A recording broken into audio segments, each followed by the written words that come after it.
El día de hoy vamos a continuar con nuestro estudio del libro de Segunda de Corintios, ¿no? Entonces, todos tienen su Biblia. Si no tienes Biblia, levanta la mano. Ahí nuestro hermano Joel ya va a pasar la Biblia. Muy bien. Listo. Bien. Entonces, vamos todos al libro de Segunda de Corintios, capítulo 6. Segunda de Corintios, capítulo 6. Hemos estudiado ya 10 versículos de esta carta. Y el día de hoy vamos a coger una porción interesante. Esta porción muchas veces se ha predicado hasta incluso para aconsejar matrimonios o futuras parejas. No sé si te suena esta frase, ¿no? No os unáis a yugo desigual. ¿Te suena? ¿En algún momento te han dicho? ¿Has hecho caso? Ya es otra historia. Pero en más de una ocasión hemos escuchado esa frase, no os unáis a yugo desigual. La Biblia dice, sobre todo los jóvenes, ¿no? Entonces, hoy vamos a estudiar este pasaje, esta porción del capítulo 6 hasta el final, y vamos a tocar quizás un versículo del capítulo 7, pero vamos a estudiar este pensamiento o esta frase, no os unáis a yugo desigual, en el contexto que venimos estudiando. ¿Está bien? Ya que esta porción, como te decía, muchas veces se ha enseñado de una manera aislada de la carta, como algo temático, ¿no? Cuando se dice no os unáis a yugo desigual, por lo general, como te vuelvo a decir, es para aconsejar quizás matrimonios, para aconsejar quizás parejas o jóvenes que de pronto están ahí con su corazoncito que está un poco como que inclinándose hacia alguien, algo así, ¿no? Y de pronto llegó un nuevo a la iglesia y de pronto todavía no se convierte al Señor, pero ya le echaron ojo, por así decirlo. Entonces ahí viene el consejo y dice, no os unáis a yugo desigual. ¿Sí? Entonces, y es cierto que pareciera, cuando leamos del verso 14 en adelante, aunque pareciera que de pronto Pablo cambia de tema, aunque pareciera que de pronto Pablo, ¿por qué menciona esto? Pero no está aislado lo que Pablo está diciendo. ¿Ya? No está aislado lo que Pablo está diciendo. Entonces, primero es bueno recordar qué está diciendo Pablo. Hemos aprendido a través de todos estos capítulos que Pablo básicamente está presentando evidencias de su ministerio, ¿no? Ha dicho que él es ministro de un nuevo pacto, ha hablado de la morada terrenal que tenemos y que hay una morada celestial y que él anhela estar en ese momento con ese cuerpo glorificado y estar en la presencia de Dios, pero mientras esté aquí, él va a seguir compartiendo el evangelio. Ha confrontado también diciendo que de modo que si estás en Cristo, eres una nueva criatura, ¿no? Y de distintos ángulos Pablo está haciendo defensa de su ministerio. ¿Por qué? Porque la otra realidad, o lo que estaba sucediendo en otras palabras, es de que a la iglesia de Corinto se habían introducido, se habían infiltrado falsos maestros y que estaban haciendo que los hermanos de Corinto, más allá de que presten oído a la exhortación que hacía Pablo a través de su primera carta, más allá de que ellos se arrepientan y vuelvan a Dios y sus corazones sean restaurados por el Evangelio, se resistan al consejo y a la exhortación de Pablo. Tanto así de que llegaron al punto de decirle, ¿quién eres tú? ¿No? Y de alguna manera compararlo, y es más, Pablo ha usado palabras como diciendo locura. Llegaron a ese punto, ¿no? Y Pablo por eso que él comienza a hacer defensa de su evangelio, que él predicaba, lógicamente, de Cristo, ¿no? Porque si lo rechazan a él, ¿están rechazando qué? Están rechazando el evangelio. El problema no estaba tanto que lo rechacen a Pablo, sino que al rechazar a Pablo estaban rechazando el consejo de Jesús. Porque no estaban rechazando a Pablo porque Pablo había hecho algo malo, estaban rechazando a Pablo porque Pablo estaba siendo claro y directo con la predicación del evangelio, y esto demandaba dos cosas: arrepentimiento en el hermano de Corinto, o otro, aquellos cierren la puerta a aquellos que estaban alimentando la carnalidad en Corinto. En la primera carta vemos ciertos calificativos que usa Pablo. Habla de sabiduría de hombres y sabiduría de Dios. Habla de carnales y espirituales, y también habla del hombre natural. Tres personajes: carnales, espirituales y hombre natural. Cuando hacemos un estudio de estas tres palabras, el hombre natural sería aquel hombre sin Dios, ese hombre que no conoce a Dios, que al evangelio lo llama locura, es decir, aún no ha creído en Cristo, no ha aceptado a Cristo. Eso es un hombre natural. ¿Había de esos en la iglesia? Sí. El hecho de estar en la iglesia no era garantía de que ya era cristiano, eso lo sabemos todos, ¿no es cierto? El hecho de haber ido a la iglesia y quizás participar en ciertas cosas en la iglesia no te hace cristiano. Solamente habiendo creído realmente en Jesucristo, eso te hace cristiano. Entonces ese era un personaje. Hombres naturales, ¿te acuerdas de ese individuo que se acostaba, dice, con la mujer de su padre? Definitivamente estaba cometiendo un pecado, pero... Y también Pablo habla en su primera carta de la idolatría y todo lo demás, ¿no? Entonces, había hombres naturales. Pero Pablo también habla de los carnales. ¿Y qué venía a ser un carnal? Un carnal básicamente es alguien que había entregado su vida a Cristo, pero que estaba viviendo como un pie en el mundo. Estaba teniendo una vida a medias tintas, ¿no? Estaba teniendo una vida como si no hubiese entregado su vida a Cristo. Y Pablo lo exhorta a que no sean carnales. Y el hombre espiritual sería pues aquel hombre que ha entregado su vida a Cristo y está caminando en las cosas del Señor. Entonces, esa misma realidad hoy en día también está en la iglesia. Tampoco mires a tu costado para ver quién es natural, carnal y quién es espiritual, ¿ya? O no lo codees, ¿no? Codea al carnal, no. Y de pronto mira a codearse todos, no. Pero eso es cuando digo en la iglesia, no solamente me refiero a nuestra iglesia, sino a la iglesia en general, a la iglesia de Cristo. Siempre vamos a encontrar, como te vuelvo a decir, participando al natural, al carnal y al espiritual. Lógicamente, teológicamente, el natural no es parte de la iglesia, pero está ahí. Así como la cizaña está en medio del trigo, así está ahí. Y no lo podemos sacar, ¿no? Y no somos quien incluso para sacarlo, porque Jesús lo dijo bien claro. Dios es el que finalmente va a ver, ¿no? ¿Te acuerdas que Pablo escribía a Tito y le decía, Dios conoce a los que son suyos? Y Pablo está diciendo como desconocido, pero conocido por el Señor. Y eso es lo que venía diciendo Pablo en los primeros versículos de este capítulo. Pablo, voy a leerlo del verso 11, dice, y si tú me acompañas a leerlo, Pablo como que, esto como que resume un poco la intención de la carta. Pablo como que abre su corazón a los hermanos de Corinto que le habían cerrado la puerta y la puerta de su corazón. Mira lo que dice Pablo. Nuestra boca se ha abierto a vosotros. Le está diciendo a los hermanos de la iglesia de Corinto que su corazón, su boca se había abierto a ellos y se metió en problemas, ¿no? Pero él no podía callar. Su boca se había abierto a vosotros, dice. Oh Corintios, nuestro corazón se ha ensanchado. Esta palabra ensanchado es, tengo un grande corazón por ustedes. Es una manera de decir, ustedes no saben cuánto los amo. Dice nuestro corazón, y ahí está Pablo, se ha ensanchado hacia ustedes.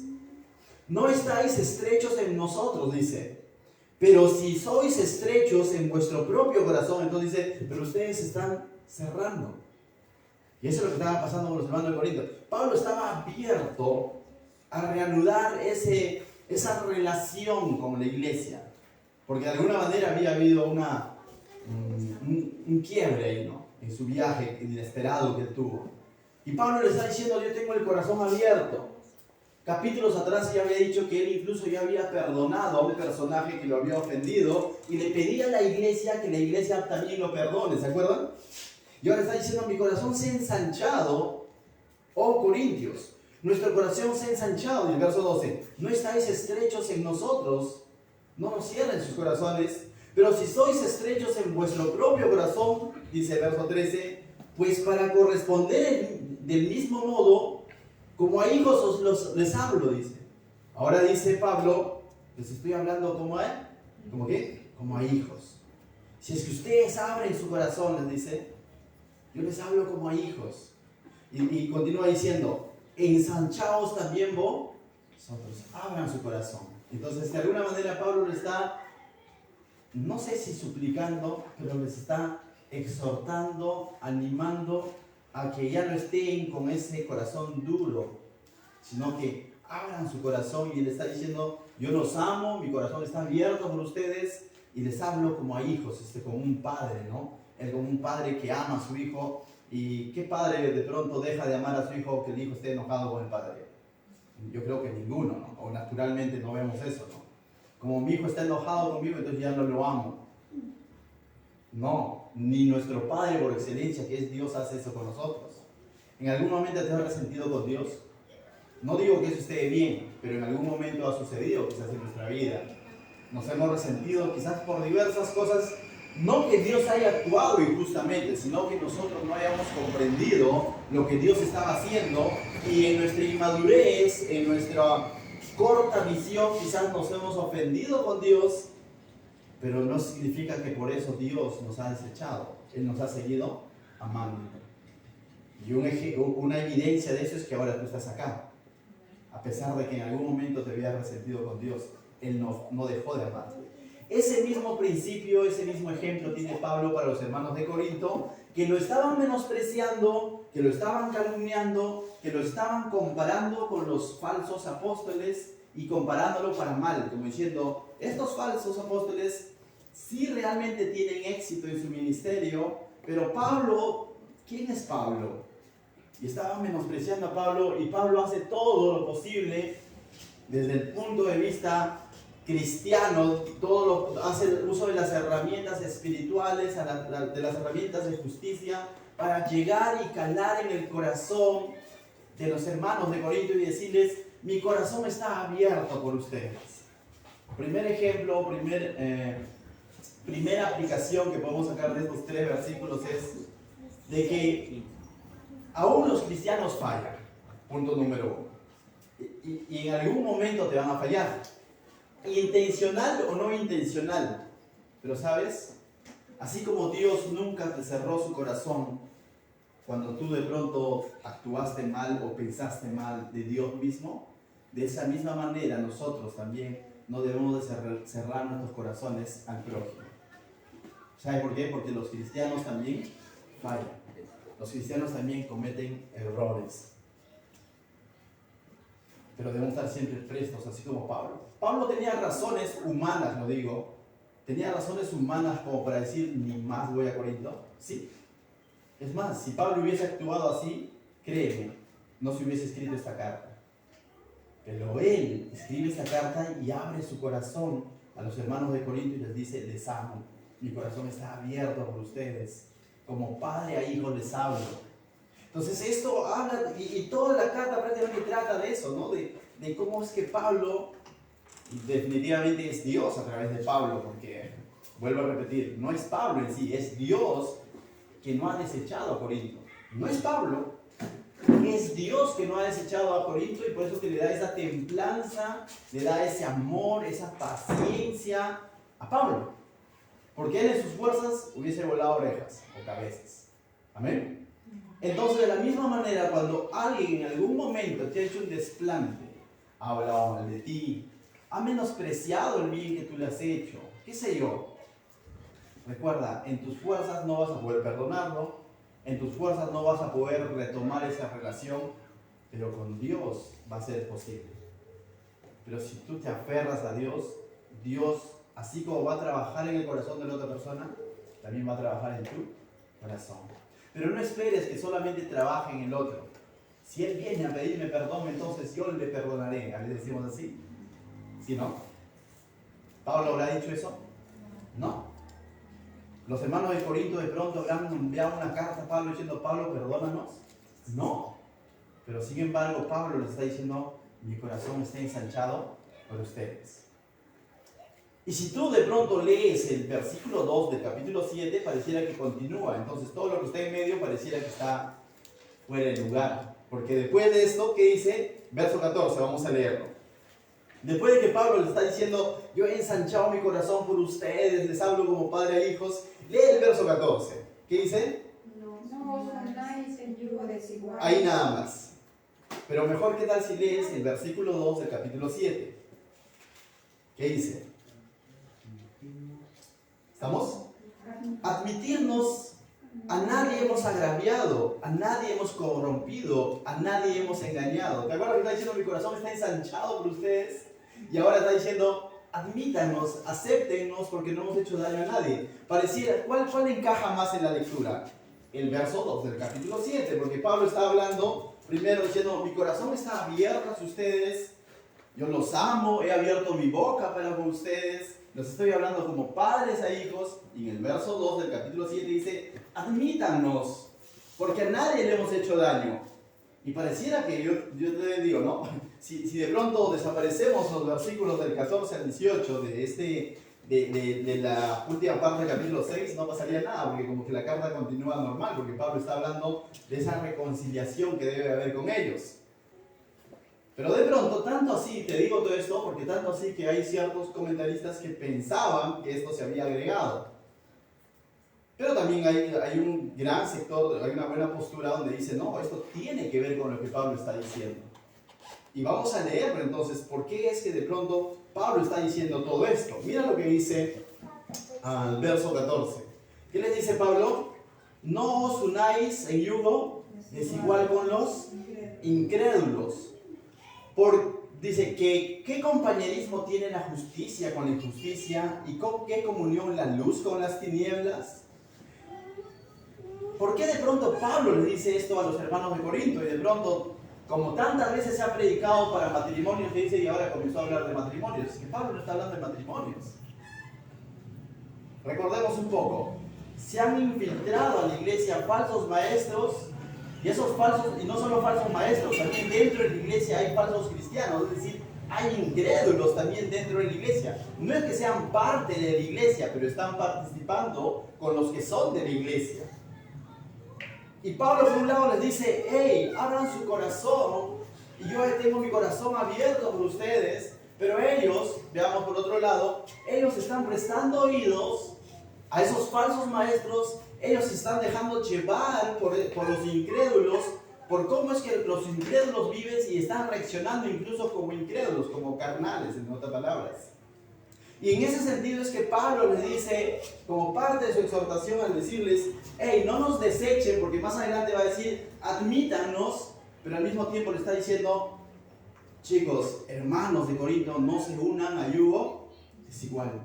Y comienza a hablar ahora de ellos, lo que está sucediendo en la iglesia. Pablo ha hablado un poco de en qué consiste su ministerio. Pablo ha hablado un poco de cuánto él los ama y cómo él los ve como a hijos, pero ahora comienza a hablar de ellos. Le está diciendo, pero algo tienen que hacer. No se unan a yugo desigual. Entonces tiene sentido esta lectura.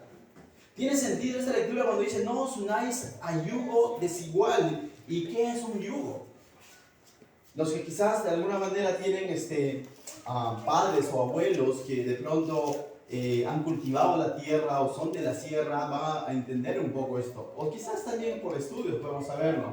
Un yugo básicamente era un instrumento, una herramienta de madera que se le ponía al buey, a dos bueyes, normalmente es a dos bueyes, y se los ponía en esta parte de acá del cuello, a ambos bueyes, y ambos eran unidos por esa madera y son bien amarrados al toro, ¿no? Y esos toros tienen cachos y los amarran bien, de tal manera que ese yugo no se puede soltar. Ellos están prácticamente, son ahora uno.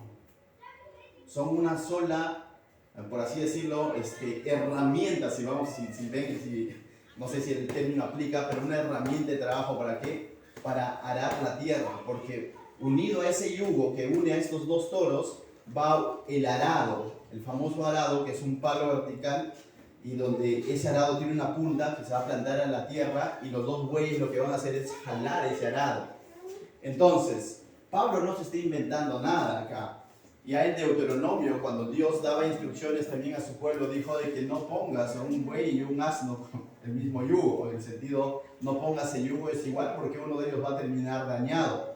Una de las condiciones para que par de bueyes den buenos resultados y no se hagan daño es que tengan aproximadamente el mismo peso, el mismo tamaño, y de pronto ninguno de los dos va a salir agraviado. Porque ¿qué pasa si tú pones un buey de, por así decirlo, no sé el precio exacto, pero uno de 300 kilos y otro de 100 kilos? Uno de ellos va a terminar arrastrado, y eso también va a dañar al otro, porque va a terminar arrastrado no solamente jalando la tierra, sino arrastrando al otro buey. Entonces, Pablo usa esta figura y ya Dios, cuando a través de Moisés exhortó a su pueblo en Deuteronomio, también dijo, no se unan a yugo desigual, haciendo uso de esa ilustración. Y ahora Pablo está diciendo eso, ¿no? ¿Por qué? Pablo no lo está diciendo al vacío, no está diciendo por si acaso, sino Pablo está afirmando algo. ¿Por qué? Porque eso es lo que estaba sucediendo en la iglesia de Corinto. Estaban prestando oídos a los falsos maestros y se estaban dejando de llevar por la forma como vivían los incrédulos, y parte de los incrédulos estaban formando o estaban participando en la iglesia y estaban haciendo entonces esas alianzas y estaban adoptando esas costumbres De tal manera como en la primera carta Pablo está diciendo, estaban actuando con sabiduría de hombres y no con sabiduría de parte de Dios. Entonces, y eso nos llevaba a hablar en contra de Pablo. Eso nos llevaba a hablar en el fondo en contra de Cristo y a rechazar a Pablo. Porque ¿sabes qué, Pablo? Como que con los incrédulos o con estos falsos maestros nos sentimos mejor. La palabra sentimos. Emociones. Quizás a lo mejor era mucho más agradable la predicación, la enseñanza de estos falsos maestros. Las costumbres de estos hombres era mucho más agradable, pero tenía una trampa. Es como cuando de pronto tú vas a... Dice que el enemigo anda como ¿qué? Como el león rugiente viendo a quién devorar, ¿no? Hay otro ejemplo. El enemigo cuando de pronto va a tentar a alguien, ¿qué hace? O cuando tú vas a cazar una ratita, ¿qué haces? Le pones un gato, hay una cabeza de gato, no. Dicen que le ponen quesito, ¿no? Ya, bueno, los tiempos han cambiado, le ponen un pedazo de hot atún, dice, ¿verdad? Ya han cazado entonces, ¿no? Cuando vas a cazar o pescar, pones la carnada, ¿no es cierto? Pero debajo de esa carnada está el anzuelo, debajo de ese quesito, de ese hot está la trampa. Y es así, el enemigo. Cuando el enemigo se introduce y comienza a tomar posesión de las costumbres, de las formas de actuar, manera de responder de los cristianos, lo hace con cosas agradables. Cuando el enemigo nos quiere desviar de las cosas del Señor, no va a usar un cráneo con huesos ahí para decirte, ven, sígueme, no. Dice que el mismo enemigo se viste como ángel de luz. Y esos ángeles de luz estaban metidos ahí en la iglesia, trastornando a la iglesia. ¿Puede ocurrir eso hoy? Puede ocurrir. Ocurre hoy a través de las redes sociales, ocurre a través de YouTube, ocurre. Y Pablo, ¿qué nos diría en estos tiempos? No se unan a yugo desigual. Entonces vemos de que Pablo no está hablando de matrimonios, aunque aplica a los matrimonios. ¿Por qué? Porque esto involucra en todas las áreas de la iglesia, y en una iglesia también hay matrimonios, ¿por qué no? Es claro que Dios no desea que en los matrimonios, que un creyente no se una a una incrédula en una comunión matrimonial, definitivamente que no. Pablo ha explicado eso en la primera carta, ¿no? Entonces eso es claro, pero esto va mucho más allá, es mucho más amplio. Se está refiriendo a toda la forma de vivir del creyente o a toda la forma de vivir del cristiano o de la iglesia, que no debemos de hacer alianza ¿con quién? Con los incrédulos, porque va a comenzar ahora a desglosar esto Pablo, y esto se aplica a todas las áreas. Si tenemos que hablar de áreas de parejas, aplica a las parejas, ¿no? Ten cuidado con la carnada, jovencitas. Aquí en la iglesia tenemos jovencitas que están sirviendo, no me sé su nombre para no ser derroche, pero están sirviendo bien al Señor. Y créeme, no es que de pronto nosotros seamos anticuados, no sé, pero quizás tenemos un poquito de años más, ¿no? Y hemos visto en distintos ministerios donde muchos jovencitos están sirviendo al Señor hasta que llegue el fulano o la fulana. Hasta que llega ese individuo que de pronto ni siquiera es cristiano, pero agradó a los ojos del jovencito o de la jovencita. Y muchos de ellos se apartaron no solo del ministerio, sino del mismo Señor. Y las consecuencias son tristes en realidad. Recuerda, puede ser agradable a tus ojos, pero el Señor te dice no te unas a yugo desigual. Y si el Señor lo dice es porque Él sabe más que nosotros. Y aquí Pablo va a dar algunas cuantas razones. Esto también puede aplicar, no una vez a yugo desigual de los temas de negocios que podríamos hacer. Pastor, ¿está mal trabajar para un incrédulo? No está mal. Pero no te estás comprometiendo en nada más que hacer tu trabajo. Si de pronto te dice que hagas algo que está en contra de las cosas de Dios, renuncias y punto, ¿no? Pero ¿qué tal si yo hago alianza con un incrédulo y vamos a poner un negocio y voy a depositar y voy a invertir todos mis ahorros y me voy a endeudar con el banco y hago alianza con esa persona que no es creyente? Y de pronto cuando ya estoy en esa alianza, ese no creyente quiere hacer las cosas por debajo de la mesa. Quiere conseguir las cosas diciendo que está vendiendo un producto, pero en realidad está vendiendo otro, está dando gato por liebre. O de pronto quiere obtener los permisos con coima. Tú como cristiano, ¿qué harías? El Señor te diría, yo te dije, no te unas a yugo. Es igual. Incluso esas áreas de nuestra vida debemos de pedir dirección de parte de Dios. Pero pastor, voy a perder el dinero, esta es la oportunidad de mi vida. No se da de 1 millón y a mí me salió. Por ahí un amigo me llamó, pero que me escuche.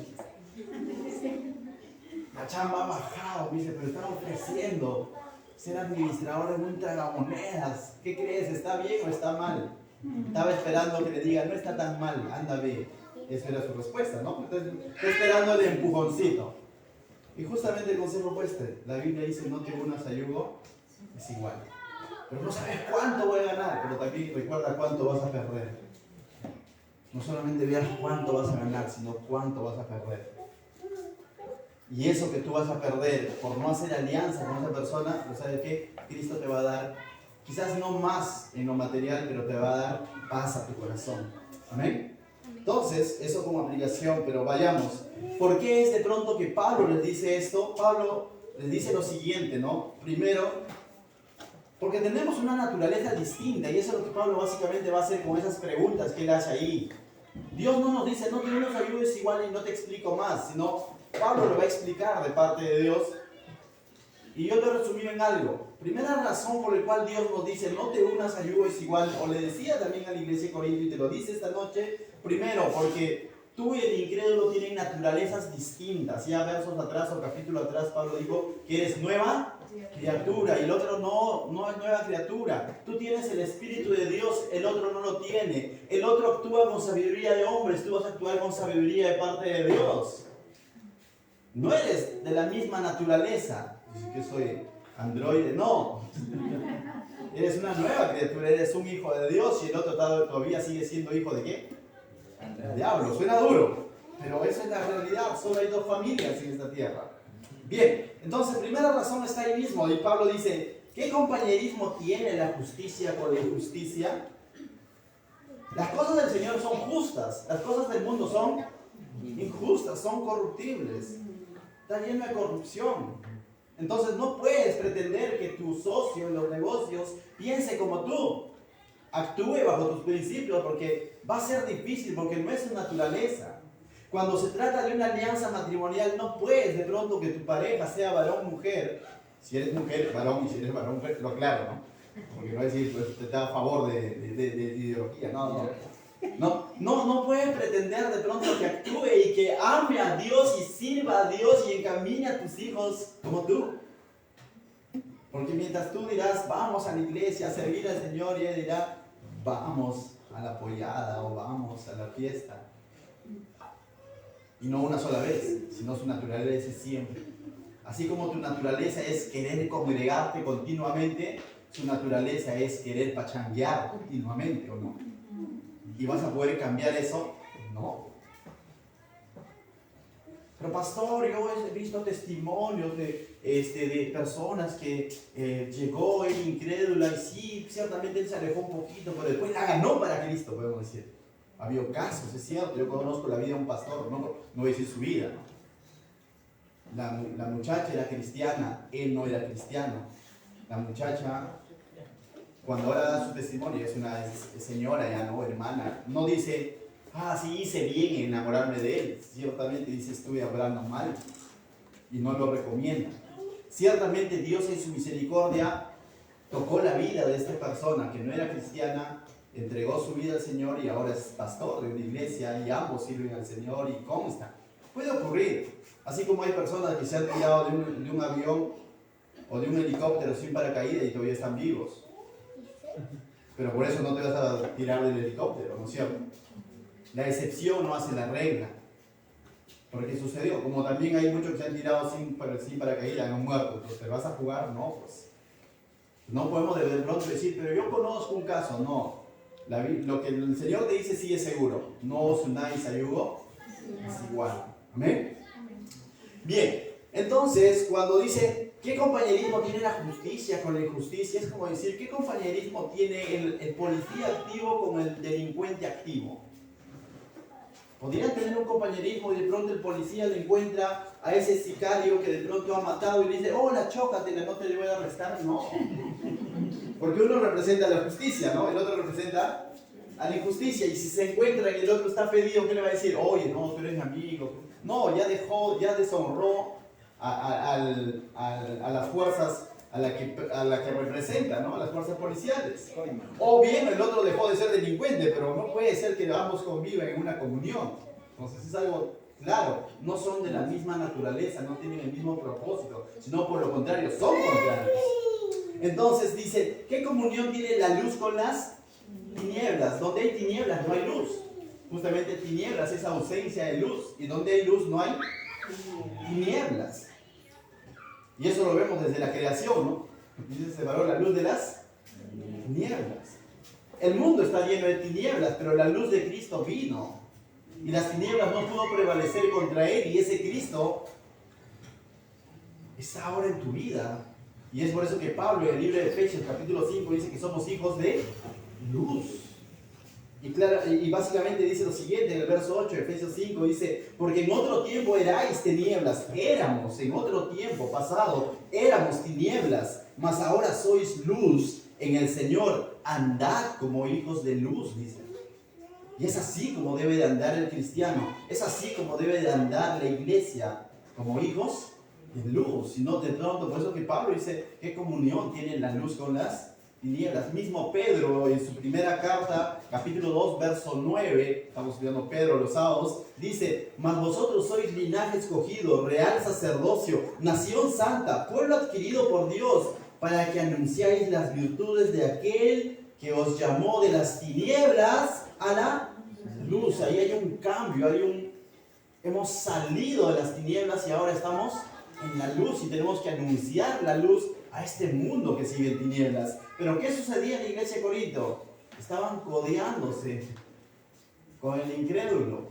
Estaban adoptando costumbres y enseñanzas de los incrédulos, de hombres naturales, de hombres egocéntricos, de hombres sensacionalistas, y la iglesia estaba queriendo eso y al mismo tiempo estaba rechazando ahora a Pablo, quien predicaba el evangelio de la luz. Y es por eso que Pablo les llama a la reflexión a través de estas preguntas. Le dice, ¿qué comunión tiene la luz con las tinieblas? La respuesta sería ninguna. Amén. Luego les sigue preguntando, dice, ¿qué concordia Cristo con Belial? Pastor, ¿quién es Belial? Satanás. La palabra concordia es que armonía, que sinfonía. Dice que los integrantes de un grupo musical, cuando todos tocan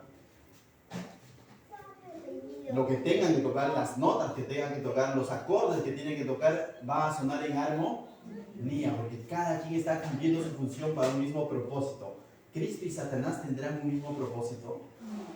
¿Habrá alguna armonía, alguna sinfonía entre Cristo y Satanás? Ninguna. Y Pablo lo está llevando a ese punto y está diciendo a los hermanos de Corinto, ustedes son de Cristo, los otros son de Belial, los otros son de Satanás. Y por eso he dicho, ¿qué comunión tienen los creyentes con los incrédulos? Que no te unas a yugo desigual. Verso 16. ¿Y qué acuerdo hay entre el templo? No, todavía verso 15. ¿Y qué parte, dice, el creyente con el incrédulo? ¿Te das cuenta? ¿Qué parte tiene? ¿Qué en común puede tener el creyente con el incrédulo? Es decir, ¿qué parte del creyente le pertenece a los incrédulos o qué parte de los incrédulos pertenece a los creyentes? Ya ninguno. ¿Por qué? Porque Pablo ha dicho que somos nuevas criaturas y que las cosas viejas pasaron. Cuando dice que qué parte, es decir, que hay algo que los podría estar uniendo. En matemáticas se llama intersección. Son aquellos elementos que pertenecen tanto a A como a B. Pablo diría, ¿y quién de pronto puede pertenecer a Belial y a Cristo a la misma vez? Eso no existe. Solo eres de Cristo o eres del enemigo, o eres de Belial. Pero no puede haber alguien que tiene parte con Cristo y parte con el enemigo. Verso 16 dice, ¿y qué acuerdo hay entre el templo de Dios y los ídolos? Y cuando Pablo hace referencia al templo de Dios, debemos recordar un poco cuál era la finalidad del templo para el pueblo judío. Comenzó con un tabernáculo, que Dios indicó cómo hacerlo, dónde levantarlo, y tenía un propósito ese tabernáculo. Cuando Dios llama a Moisés y le dice que levante un tabernáculo allí en Éxodo, era para que su presencia pueda morar en medio de su pueblo. Es decir, en el lugar santísimo, este tabernáculo, iba a morar el Shekinah de Dios, la presencia de Dios, y Dios estaría en comunión con su pueblo. Lógicamente tenía muchas más cosas que hacer, ¿no? Como presentar los sacrificios y todo lo demás, pero básicamente el tabernáculo era la morada de Dios para que Dios more en medio de su pueblo. Tiempo después eso se convirtió en un templo, y el templo estaba en medio de la ciudad, donde el pueblo cada vez que quería buscar a Dios en sus fiestas, en sus sacrificios, en todo lo que Dios les demandaba, tenían que ir a ese lugar, y dice frente a Dios, es decir, porque ahí estaba la presencia de Dios. Ese es un templo, y Pablo les está diciendo, ¿qué acuerdo hay entre el templo de Dios y los ídolos? Es decir, ¿cómo puedes pretender meter ídolos al templo de Dios? Era algo, para el judío era como una locura, ¿no? El templo que es para que more la presencia de Dios, todo es santo, y hay una serie de requisitos, qué animales presentar, cuándo presentar, quién lo presenta y todo lo demás, y de pronto tú vas a meter ahí un ídolo. No, eso sería como algo, una locura. Y Pablo les dice eso, ¿no? ¿Qué acuerdo hay? Esta palabra acuerdo también es cuando de pronto alguien levantaba la mano y decía, yo voto por esto. Si estoy de acuerdo. Entonces, en el contexto es como decir, cuando el pueblo pudo haber votado, digo, el templo de Dios puede votar o admitir diciendo, estoy de acuerdo que traigan ídolos. Pero ellos ya no se reunían en un templo, ¿cierto? Ellos eran del hermano de Corintios, pero más adelante le va a decir, ustedes son el templo de Dios. Y si ustedes son el templo de Dios, ¿qué hace metido la idolatría y esos ídolos en medio de la iglesia, que es el templo de Dios? Entonces, y ahí nos dice, ¿no? Porque ustedes sois el templo del Dios viviente, como Dios dijo, dice. Ustedes son el templo del Dios viviente. Entonces, la iglesia, que es ahora el templo de Dios viviente, no podría permitir, pues, de pronto, que estos ídolos estén metiéndose en la iglesia y quitando la honra, la gloria que debe ser para Dios. Pero eso estaba ocurriendo en Corinto. Y esto de alguna manera nos muestra qué cosas es que estos hombres o estos falsos apóstoles estaban enseñando o influenciando sobre la iglesia. Dentro de la iglesia se estaba enseñando cualquier otra idolatría menos a Dios. Se estaba levantando cualquier otro nombre de un superapóstol menos de Cristo. Y Pablo le dice, no se unan a ellos. No lo hagan. No se unan a ayudo es igual. La segunda razón por la que Pablo les dice, primera razón es porque ustedes son de naturaleza distinta. Por todas las características que Pablo nos ha hecho un contraste. La naturaleza del templo de Dios era para Dios, no para ídolos. Dios es un Dios de justicia, no de injusticia. Amén. Dios es un Dios de los creyentes, Padre de los creyentes, y no es Padre de los incrédulos. Los incrédulos tienen su propio Padre. No estamos cerrando las puertas de los incrédulos, más adelante vamos a hablar de eso. Dios quiere, pero tiene que haber un arrepentimiento, de modo que si alguno está en Cristo. Entonces, la primera razón por la cual Dios nos dice a nosotros también esta noche, no se unan a yugos iguales porque somos de una naturaleza distinta. No digas raza, porque va a parecer a cuña. No, somos de una naturaleza distinta. La segunda razón es porque Dios lo dijo. Tú dices, ¿dónde lo dijo? Pablo dice, como Dios dijo, habitaré y andaré entre ellos y seré, ¿qué dice? Su Dios, y ellos serán mi pueblo. Pablo está citando la escritura antiguo testamentaria. Pablo está citando lo que los profetas en algún momento dijeron, literalmente esas palabras que Pablo está diciendo. Por eso que Pablo dice, porque Dios dijo. No porque a él se le está ocurriendo y dice, chicos, a mí Dios me ha dicho, por algo les digo. No, Pablo está citando lo que escrito está. En Ezequiel, luego lo ves, capítulo 37, Dios dijo a su pueblo, prometió a su pueblo una restauración. Ellos estaban en Babilonia, producto de su pecado. Ellos estaban esclavos en Babilonia por casi ya 70 años. Y casi finalizando estos 70 años, Dios llama a Ezequiel o le manda a decir estas palabras a Ezequiel. Le está diciendo: habitaré entre ellos, que su pueblo no se olvida que ese juicio o ese cautiverio iba a durar solo 70 años. Y le dice: pero va a llegar el lugar en el que yo habitaré y andaré entre ellos y seré su Dios y ellos serán mi pueblo. Es decir, que Dios no se había olvidado de su pueblo. Dios seguía teniendo un remanente allá en Babilonia. Dios iba a traer, iba a usar hombres como Nehemías, Zorobabel, Esdras para restaurar no solo la ciudad, no solo el templo, sino su propio pueblo. ¿Cómo? Con su palabra.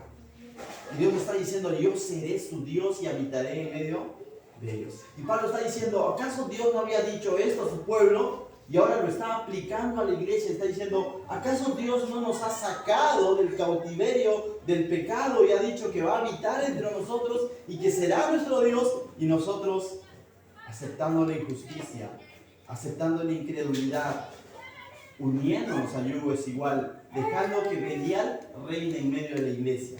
¿Será así? Pero así estaba Corinto. No todos, pero se estaba infiltrando. Iglesia, hoy Dios sigue anhelando una iglesia santa, no una iglesia coludida con el mundo. Hoy Dios sigue buscando, anhelando la santidad de su iglesia. Y para eso ha enviado su Santo Espíritu, y ese Santo Espíritu ha venido a morar en la vida de cada uno de nosotros para santificarnos. Y eso significa la palabra santificación, que ya nos ha apartado del mundo. Él se ha hecho nuestro Dios y Él está habitando entre nosotros y quiere reinar en el corazón de cada uno de nosotros. Y continúa, dice: por lo cual, dice, verso 17, salid de en medio de ellos y apartaos, dice el Señor, y no toquéis lo inmundo, y yo os recibiré. Este es otro texto del Antiguo Testamento que está hablando Pablo, y básicamente lo dijo a través del profeta Isaías. También de la misma manera, cuando trae una palabra a través de Isaías para que le diga a su pueblo que salga de Babilonia. Era una profecía que Nehemías va a decir y se va a ejecutar años más adelante con Nehemías.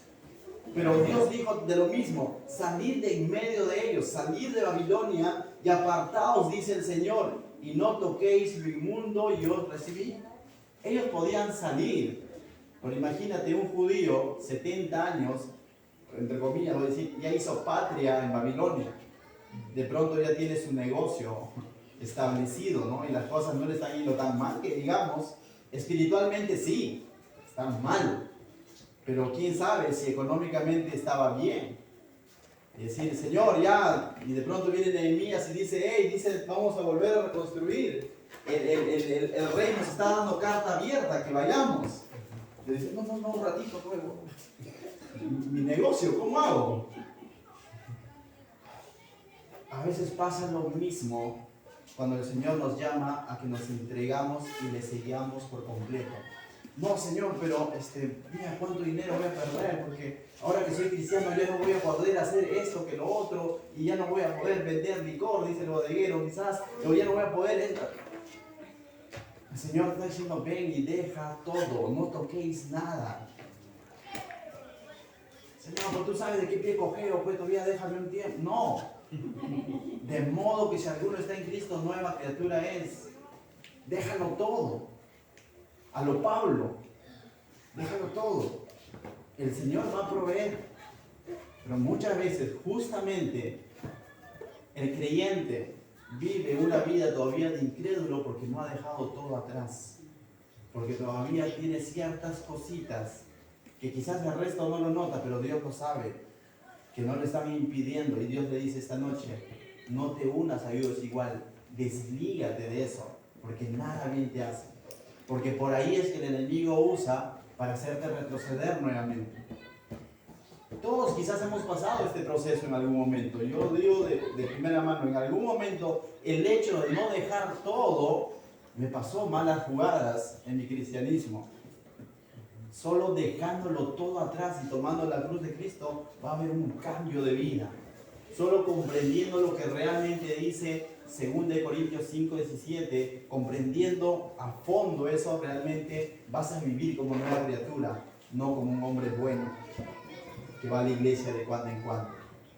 Entonces, Pablo usa y dice, y lo interesante es que Pablo cuando usa esto dice, Dios dijo y yo os recibí.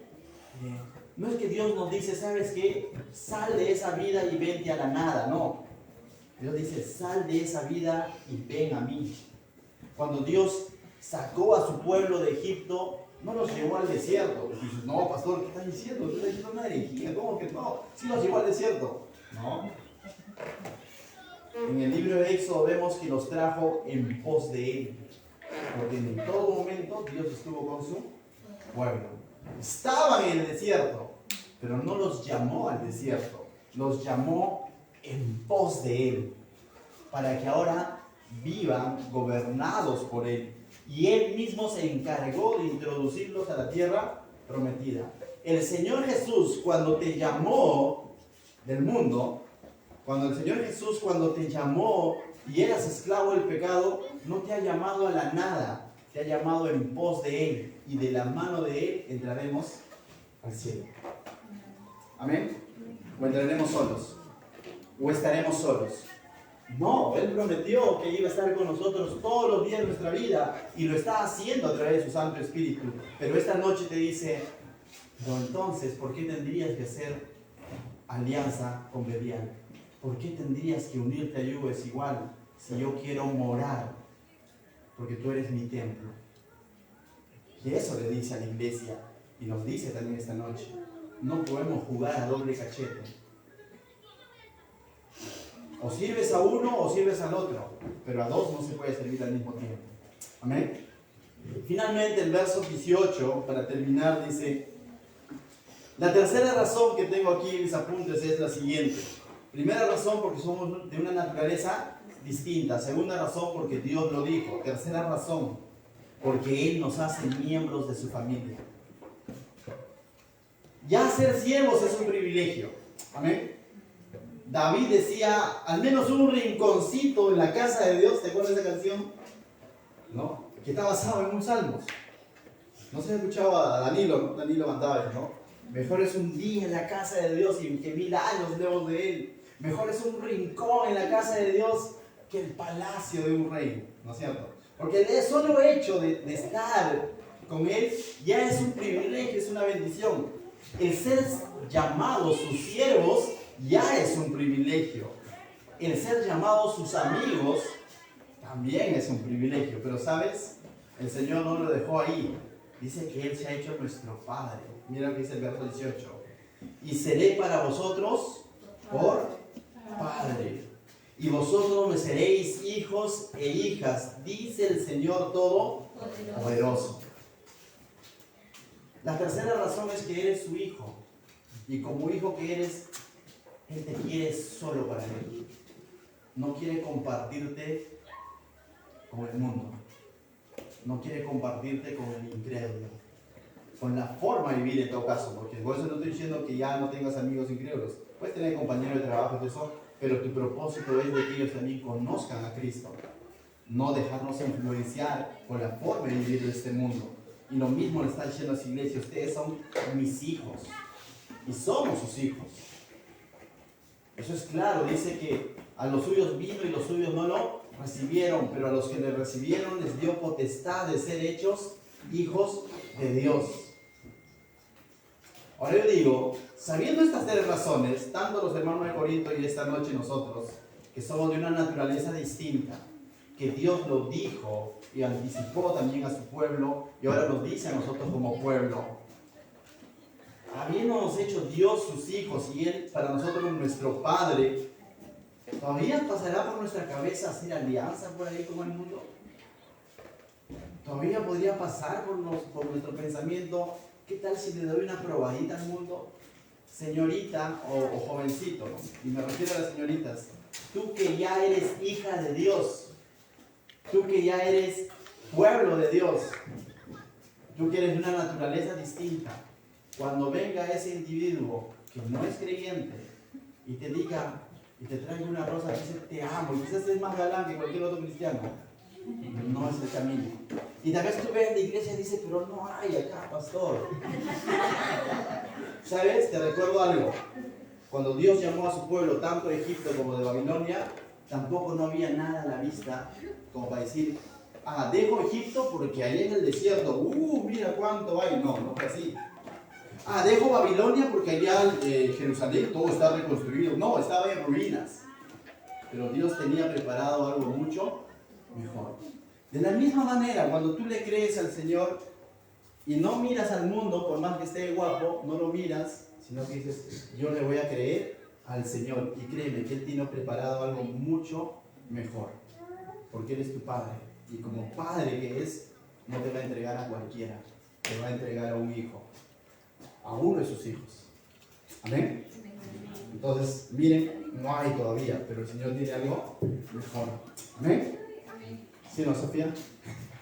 Amén. Bien, entonces, ¿qué más necesitamos, digo yo, esta noche? Pero, y me incluyo, porque todos en algún momento le echamos esa mirada al mundo y decir, si pasara esto, mira, que como el incrédulo sí prospera, porque hace sus cosas a su manera, pero ¿qué más necesitas? Si eres de una naturaleza distinta, eres pueblo de Dios, Dios lo ha dicho, que tiene algo preparado para ti, aunque tú no lo puedas ver, eres su familia, ¿qué más necesitas? ¿Por qué tendríamos que hacer alianza? ¿Por qué tendríamos que unirnos a un yugo desigual? No hay razones. No hay razones, ¿verdad?, inteligentes para hacerlo, pero a veces terminamos haciéndolo. Y justamente esta noche el Señor nos quiere anticipar de eso. El verso 1 del capítulo 7 dice, así que hermanos, para cerrar toda la idea, esta palabra así que significa por lo tanto, entonces, dice, así que hermanos, amados. Y Pablo le estaba refiriendo ahora a los genuinos creyentes de Corinto. Eso era una parte de la realidad de Corinto, de que estaban uniéndose yugos igual. Sí, había incrédulos, carnales, de todo, pero ahora Pablo le habla netamente a los cristianos, a los que son genuinos, quizás no perfectos, pero sí genuinos. Y le dice, así que, por lo tanto, hermanos, dice, puesto que tenemos tales promesas, ¿qué promesas? Las que acabamos de ver, las razones, ¿no? Somos ¿una qué? De naturaleza distinta, somos pueblo de Dios, Dios lo dijo, y somos sus hijos. Entonces, teniendo esas promesas, dice, limpiémonos de toda la contaminación de carne y de espíritu. Y Pablo se incluye dentro de los que deben de ser limpiados. Y aunque así como Jesús dijo que ya hemos sido lavados, pero es necesario siempre seguir siendo lavados. ¿Por qué? Porque en este mundo la maldad es pegajosa.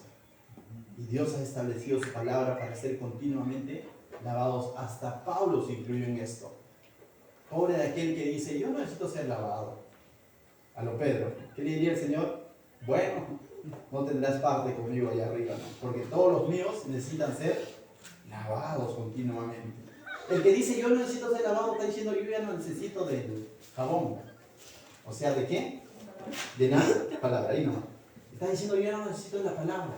Yo no necesito de eso. Entonces Pablo dice, teniendo todas esas promesas, no dice lavémonos para ser de una naturaleza distinta, para ser hijos de Dios, para ser pueblo de Dios. Dice eso, no. Sino ya teniendo eso, ya haciendo eso a nuestra realidad, entonces, se dice, limpiémonos de toda contaminación de la carne y de espíritu. Quitemos todo eso, aquello que de pronto nos está uniendo a un yugo desigual, a algo que a Dios no le agrada, a algo del cual Dios ya nos ha sacado. Y finalmente dice, perfeccionando la santidad en el temor de Dios. Y tú dices, ¿cómo se puede perfeccionar la santidad? Cuando hablamos de santidad, podríamos hablar desde dos perspectivas. Desde el momento que tú entregas tu vida a Cristo, Él te santificó, ese es un hecho puntual. Él te hizo nueva criatura. La palabra santo significa apartado. Desde el momento que tú entregaste tu vida a Cristo, Él te sacó del mundo y te ha llamado para Él. Te ha sacado del reino de las tinieblas y te ha traído a la luz admirable. No te dice si te portas bien, entonces te voy a sacar. Porque si es así, nosotros nos ganaríamos la santidad, el hecho de ser sacados. Sino, la santidad consiste en el que el Señor nos ha sacado y a eso se le llama que ahora posicionalmente somos santos. Y Él nos ha hecho ahora su iglesia santa, apartados para Él. Pero al mismo tiempo, cuando dice perfeccionando la santidad, debemos entender que esa palabra perfecto significa maduro, completo. Entonces podríamos entender que viviendo de una manera madura y completa en nuestra santidad. Eso es la santidad en proceso. Posicionalmente el Señor ya dice que tú eres santo. Ya te declaró santo. Pero también te dice, vive en esa santidad. Es decir, tu posición ahora es vivir para Dios, ya no para el mundo. Pero puede ocurrir de que Dios ya habiéndome sacado, habiéndome apartado para Él, yo de cuando en cuando hago alianzas con el mundo y de cuando en cuando no vivo como una persona apartada para Dios. Eso no me condena, pero también no agrada a Dios. Y Dios nos exhorta, Pablo nos exhorta a que vivamos en santidad para Él, en esa nueva posición que Él nos ha dado. Dice, perfeccionando la santidad en el temor de Dios. Esto de vivir santos, esto de vivir apartados para Dios, no es posible en nuestras fuerzas. Esto es posible en el temor del Señor. Pastor, ¿qué significa el temor del Señor? Es vivir sabiamente, según el Proverbios 1:7. Y eso significa, esto va a ser posible teniendo en cuenta a Dios.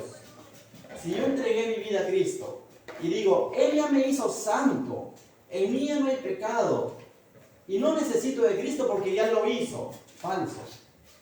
Diría nuestro amigo David Troncoso, Cristo no solo es un hecho puntual en la cruz, Cristo es una persona con quien te debes una relación continua con Él. Amén. La salvación no está en ese hecho puntual de la cruz, la salvación está en la persona de Cristo. ¿Quieres vivir sabiamente? Vive en una relación con el Señor. ¿Quieres vivir en santidad? Vive en una relación con el Señor Jesucristo.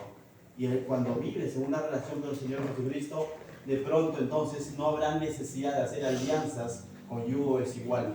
No habrá necesidad de hacer alianzas con la injusticia, porque viviremos para la justicia que es Cristo. Amén. ¿Qué tal si oramos entonces, mis hermanos, esta noche y en nuestros lugares? Cerramos nuestros ojos y vamos a dedicar un tiempo de oración a nuestro